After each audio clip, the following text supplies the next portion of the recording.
in the sense of my favorites, probably Land of the Scanless that you did.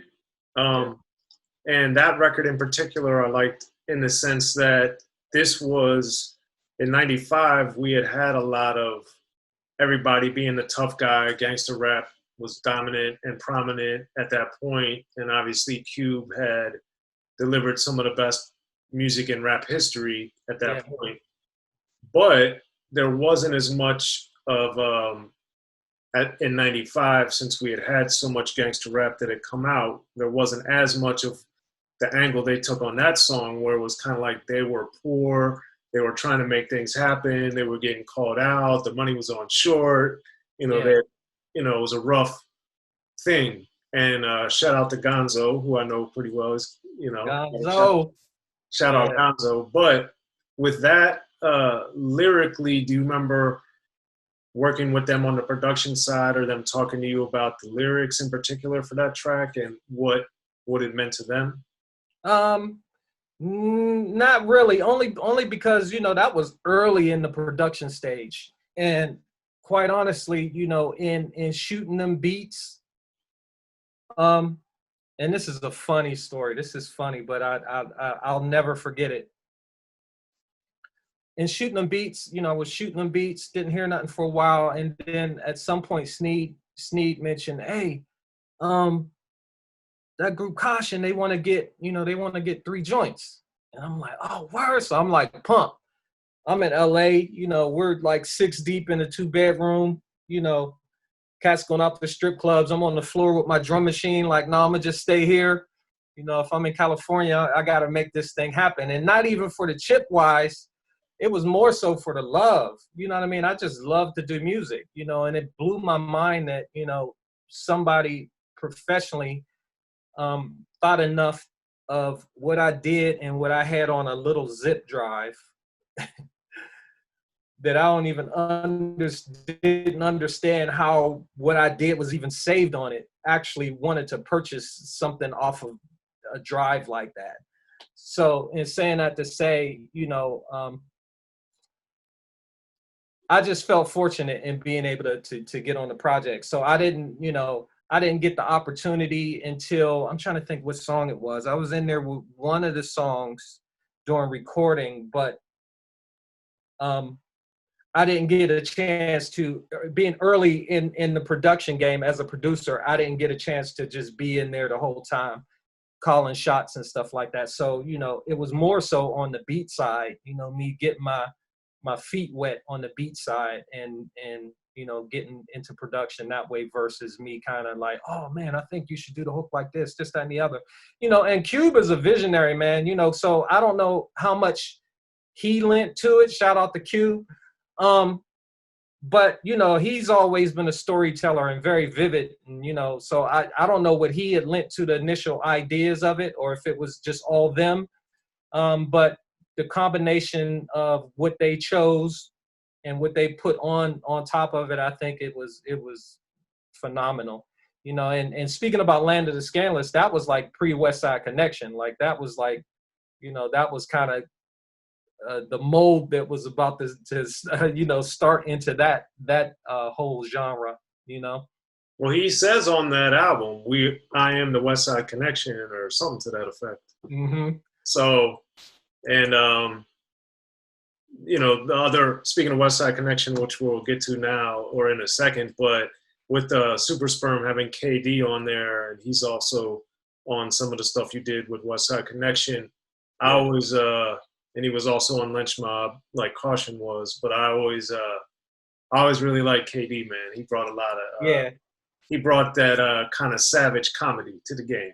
Yeah, it just brought a different energy, like you said. I think with anything and what we miss in music, I think what we feel we miss at times is the combination of the best doing what they do, collectively coming together and just making something incredible.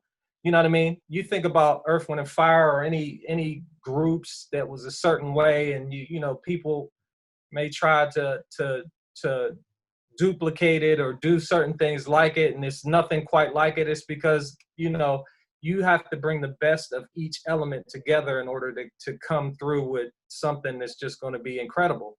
And I believe that he brought that kind of thing to it, and everybody that contributed, in any of those records that was different than what the status quo was, I think it brought something new and fresh. Yeah, and I think that back to the earlier Ruthless stuff, that to me is what made Eazy-E so special, and even Cube at times with I Ain't the One, for instance, like taking a harsh topic and harsh language, but injecting humor into it, so it's not, it's just funnier than just being outright disrespectful. At least there's the comedic element to it, if you choose to look at it that way. Yeah, yeah. I actually miss that, man. Even in thinking about that, some records I used to like from back in the day too, that, only person that came, that I can remember that came close to some stuff was Weird Al. And I'm not using Weird Al as an example of where I'm going, but like there's a lot of things that, kind of hid under the radar, but I still remember, like Bobby Jimmy and stuff like that, the stuff that Dre did, and that stuff was like incredible, and it just flew under the radar. Not to say it wasn't known, but like, man, that stuff should still be going on today. Who's the ones that's carrying that torch? Because that's a whole nother avenue. Well, speaking back to Marlon Marl, Bismarck, he had the picking boogers, which I always thought was hilarious. Facts. Yeah. And I think he got away from it a little bit, but Ludacris was kind of the last great artist, I think, that did that a lot. Yeah. The transparency of it all, and being saying certain things. He had a lot of humor in a lot of what he did, and then his videos were so wild, so just added a different element. But for you now, getting into like 96 era, what did you, before we get to working on the Aftermath compilation and working on Bow Down, just getting in the game a little bit, like what did you learn immediately, or some of the early lessons before we get to, Bow Down and the Aftermath? Okay. I think my biggest takeaway with any of that stuff, and it lends into something that we talked about earlier briefly, I think when we have limitations, it causes us to be, when we have limitations, it causes us to be more creative in some ways. I could think about at this point, having everything at my fingertips. It's something different with not having everything at your fingertips that just makes things how they are. For somebody to, I always say that, I was literally self-trained in hip hop and sampling. My father, in our basement, he had a Fender Rhodes and a Wurlitzer and stuff like that. I didn't even touch them. And at the same time, I'm like looking through records, trying to find Fender Rhodes samples. And we had that in the basement, so in saying that to say, it's just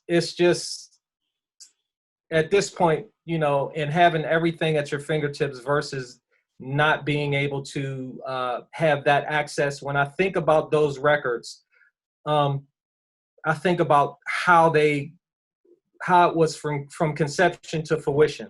So the conception may have been the sample, and I built around the sample and put drums and all this other stuff. But because at some point I didn't have any keyboards and stuff, I would have to sample a Moog bass sound into a SP1200 and play the bass on the pads, which was kind of unheard of back then. And even, thinking about some of that stuff, the high-pitched synth sounds, all of that stuff I was doing on the SP1200.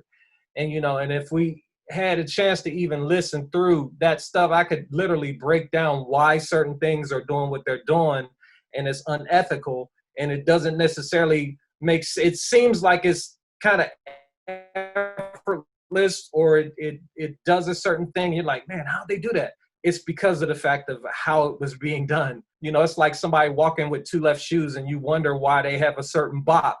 It's like, it's not just because they're so cool, they're walking with two left shoes, you know? And so the whole perception of how something comes across from the fruition of it all is the fact that, especially with that production, I think about, you know, all I had at that point, it was the SP1200 records, and then a couple little samples that I would interject synth-wise to you know, make melodies around what was there. You know, it wasn't until later, until I was able to incorporate live musicians and stuff like that in there. So, you know, I was just going strictly with feeling, you know, and sometimes feeling will beat out theory, you know. Most of the time, I would say, or a lot of it, at least a lot of the time. Yeah, I would say that too. I'm just being humble to all of the players right now. Yeah, but I think the thing is that when you're when you do something a lot, or you know, Malcolm Gladwell would say, you put in your 10,000 hours, then your intuition comes with all that additional education you then have. So it's yeah, you it all can comes together. yeah, you can incorporate it in a different way because now you're a master, and that's something that I would argue you've achieved, and that's why I think that's how you are able to evolve and develop and adapt and do all these different things than sticking to doing, you know, super hardcore gangster rap. So at least to me. So Yeah, I agree with you. I definitely agree. so in '96, with the aftermath and Bow Down, were you doing that stuff at the same time, or you did some one project before the other? How did that work? Yeah, actually, the Westside Connection stuff came first. Okay. You know, and you know, I always say it like this. I believe that the aftermath years and being signed there as an artist and producer, that was like my college years. You know, I could take nothing back from it. You know, big up Dr. Dre. But I could take nothing back from that. And saying that to say, Westside Connection came first. That record was done. It was out. You know, Aftermath came after that in relation to the structure of the deal, you know, and even being a producer there. So long story short, you know, in being signed exclusively at Aftermath, and then at some point Westside Connection starts blowing. Business wise, I had no idea what, you know, somebody else might have been like, man, I just did such and such, and they just keep rolling with that and keep going.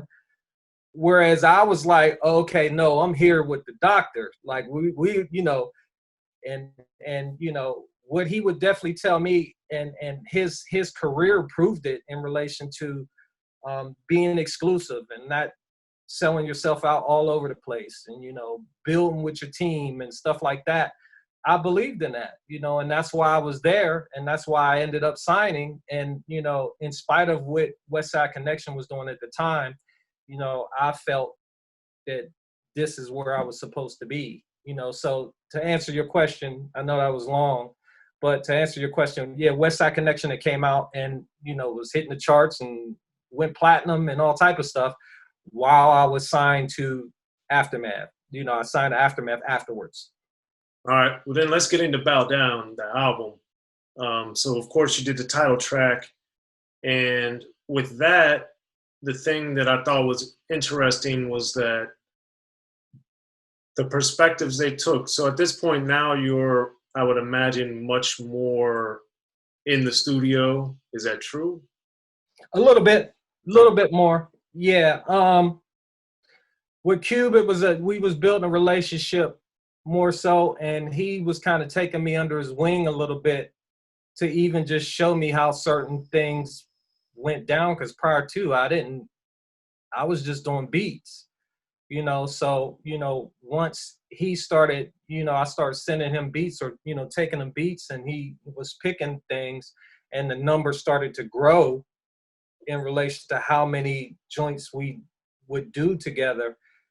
then he start like, come over to the crib, because at this point he had a studio in the back of his crib, you know, and I get to see Keston, his engineer he had at the time, how he was, you know, putting stuff to tape, and, you know, I was learning in those kind of aspects. And then every now and then, occasionally, maybe being able to sit in on a vocal session, but it was definitely not a whole bunch of direction far as what was going to happen. Like, no, this is the way you're going to do it. No, do that line again.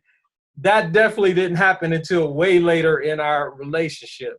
You know what I mean? Yeah, okay. Well, the thing that I thought was interesting about what you did do on Bow Down, or the beats they picked and then the angles they took, was that they're very, very different. Like, Bow Down is, you know, the chest thumping, announcing what Westside Connection is, as a, even though they had songs before, this was the first for the album. But then, like, Do like Criminals was like, whoa, that's kind of a different one. And then on the super gangbanging side, we'll cross them out and put a K. So with those three in particular, what did you learn about the sonic range that you had, but then also how artists would look at what you did and be able to do such dramatically different themes? At that point, I think, you know, once he started picking certain things, it's like you realize what the pocket is. You realize, you kind of get a feel and flow for not specifically what he may have wanted, but I kind of knew at that point like a range of where we could kind of go, and I also knew that, you know, he wasn't limited in how far we could go left. You know what I mean? So in saying that to say, and thinking about Bow Down and incorporating, you know, what would be West Coast drums mixed with like some a 1-2 boom bap. I was always an advocate for mixing genres, you know, for having something that has the elements of something hard that was West Coast and funk, but also having hip hop elements to it, you know, or in saying that to say, going back to drumming, live drumming, you know, mixing something that has a 16th triplet drum feel to it over something that was just gangster and hard, you know, sample wise and keyboard wise. So, you know, once I knew that, you know, sky was the limit on direction of where we could go, it was actually fun being able to, you know, start from the ground up and have drums that just hit hard, that were hip hop, that might have a little grit on them and this, that, and the other, with kind of a swing pattern to them, but not too happy and swingy, but have a swing pattern with the melodic sample over top of that, placed with the sprinkle of Moog sounds. It was just like a gumbo of creativity, you know. And I like to say again, once I knew that we could experiment in these areas, and this is things that he definitely liked, and when he would run it past Dub and Mac, they would like it, then it was like, okay, let's run. You know, let's run with it. So that, it was just fun. That creative process was fun. You know, during that time, that's all I was doing beat. I was sending, I don't know how many beats I might have sent Cube in order to get 7 on that record, but it was a grip. In the beginning, hip-hop was ruled by the East Coast. Then the West Coast rose to prominence thanks to gangster rap. Straight out of Compton, crazy motherfucker named Ice Cube. Hip-hop changed the world. Gangster rap changed the narrative. I'm representing for the gangsters all across the world. And then changed the world again. 'Cause I'll come and take your life away. The history of gangster rap features unheard stories, unseen photos and documents, all with exclusive interviews from the founders and players who shaped gangster rap. I think a real gangster rapper has to scare you a little bit. The history of gangster rap, written by veteran rap journalist Soren Baker. In stores now. Yo, what up? This is DJ Quick. Be sure to pick up my homeboy Soren Baker's book, The History of Gangster Rap, if you really want to know what we do.